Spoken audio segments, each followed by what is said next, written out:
Hello my dear students. आइए इस session में, इस वीडियो में हम डिस्कस करेंगे marginal revenue, average revenue, total revenue पर बेस्ड क्वेश्चंस। और इसके पिछले वीडियो में हमने आपको इन सभी टर्म्स को क्लियरली डिफाइन किया था कि what do mean by marginal revenue, what do mean by average revenue and what do mean by total revenue. So revenue की जब बात आती है तो उसका सीधा संबंध होता है जो सोल्डेड क्वांटिटी है या जो डिमांडेड क्वांटिटी है। जो डिमांडेड क्वांटिटी है उनसे इसका संबंध होता है। और हमने ये भी आपको बताया कि किस तरह से जो मार्केट्स हैं, स्पेशली एक प्योर मार्केट और एक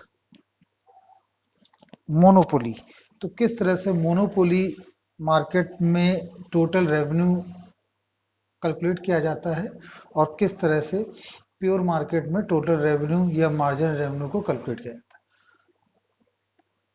प्योर मार्केट में जहाँ पर प्योर कंपटीशन होता है वहाँ पर जो प्राइस होता है वो मार्केट डिसाइड करता है। इसलिए भी कह सकते हैं कि price is independent from x.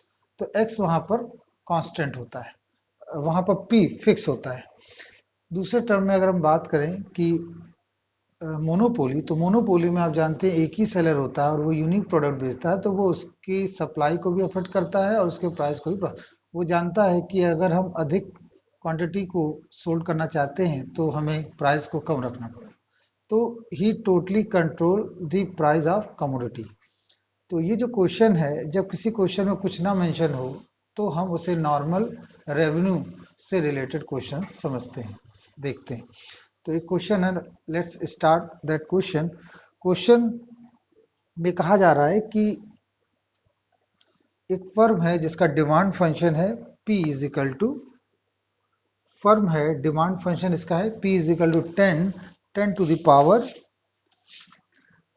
Power 10 into e to the power minus x. तो हम यहाँ लिखेंगे आंसर में डिमांड फंक्शन P, क्योंकि आप जानते हैं डिमांड जो होता है वो प्राइस पर यूनिट और क्वांटिटी जो कि डिमांडेड है उसके बीच में रिलेशन होता है, वो ही कहलाता है डिमांड फंक्शन। तो डिमांड फंक्शन ये दे रखा है और हमें यहाँ डिस्कस किया जाए। देखिए एक वर्ड आया रेवेन्यू, तो इस डिमांड फंक्शन को हमें रेवेन्यू में कन्वर्ट करना। तो हम ये जानते हैं जो रेवेन्यू होता है, revenue equal to R equal to P X and P this one e to the power 400 into x. यहाँ x क्या है? क्वांटिटी। तो प्राइस में अगर हम क्वांटिटी को इंटू कर देंगे तो ये हमारा रेवेन्यू बन जाता है। तो हम इसे लिख सकते हैं 10x and e to the power x upon 4। तो ये आपका आया रेवेन्यू। ठीक है, तो रेवेन्यू हमने निकाल लिया। कभी कभी क्वेश्चंस में डायरेक्ट आपको रेवेन्यू दिया होता है, इस क्वेश्चन में नहीं दिया है, तो हमने उस रेवेन्यू को कैलकुलेट कर लिया। नेक्स्ट, इसमें हमसे पूछा है at what level of output, मतलब एक्स बताइए जब मार्जिनल रेवेन्यू जीरो। तो हमें इस रेवेन्यू को किस में कन्वर्ट कर देना है? मार्जिनल। तो हम जानते हैं मार्जिनल रेवेन्यू जो होता है वो change of rate of revenue with respect to quantity, solded quantity या डिमांडेड क्वांटिटी। तो हमने यहाँ पे लिख दिया। तो इस आर को डिफ्रेंशिएट करेंगे विद रिस्पेक्ट टू एक्स। तो अब देखिए यहाँ पर दो फंक्शन है, एक तो ये है और एक पूरा ये फंक्शन है। तो यहाँ पर हम 10 को बाहर रखेंगे, फर्स्ट फंक्शन वैसे ही लिखेंगे, सेकंड फंक्शन का डिफ्रेंशिएशन करेंगे और फिर सेकंड फंक्शन वैसे ही रखेंगे और फर्स्ट फंक्शन का डिफ्रेंशिएशन करेंगे। ये हम यहाँ, ये हो गया 10 और देखिए x। अब इसका डिफ्रेंशिएशन हम पहले आपको बच्चों बता चुके हैं, आप वो वीडियो देखिएगा तो आपको समझ में आ जाए।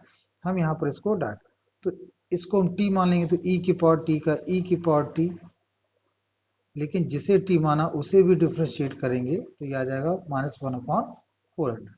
और यहाँ का e की पावर x अपॉन 400 और x का 1 होगा। इसमें हमें आगे कुछ करना नहीं। अब यहाँ के कैलकुलेशन से कुछ हम चीज़ों को सीख लेते हैं। तो इसमें से हम e की पावर माइनस एक्स अपॉन 400 को कॉमन ले लेते हैं, तो ये आएगा x माइनस में अपॉन में 400 प्लस 1, ये आपका बना। और अब यहाँ पर 10 भी लिखा, 10 से हम मल्टीप्लाई कर दें तो ये आ जाएगा माइनस एक्स अपॉन 40 प्लस 10। ये हमने क्या किया, सिंपल सा बच्चों कैलकुलेशन किया यहाँ पर। अब इसके आगे देखें तो ये हमारा निकला क्या, marginal revenue function. This is known as marginal revenue function. लेकिन अब एक इंपॉर्टेंट बात यहाँ देखिए, उन्होंने कहा एक्स बताइए जब मार्जिनल रेवेन्यू जीरो हो, तो हम लिखेंगे according to question marginal revenue zero, तो हम इसको जीरो के इक्वल कर देंगे। तो मतलब e की power x upon 400 minus x upon 40 plus 10 equal to 0। अब आइदर ये जीरो होगा या ये जीरो होगा, तो हमने e की power x upon 400 is equal to 0 रखा। तो इस केस में देखिए क्या होगा, इस केस में कोई भी वैल्यू आपको प्राप्त नहीं होगी। यहाँ से अगर हम देखें तो आप देख सकते हैं कि it does not give any value, it does not give any value of x। तो व्हाट अबाउट दिस वन, तो अब हम इसको लिख लेंगे। तो ये क्या कहता है,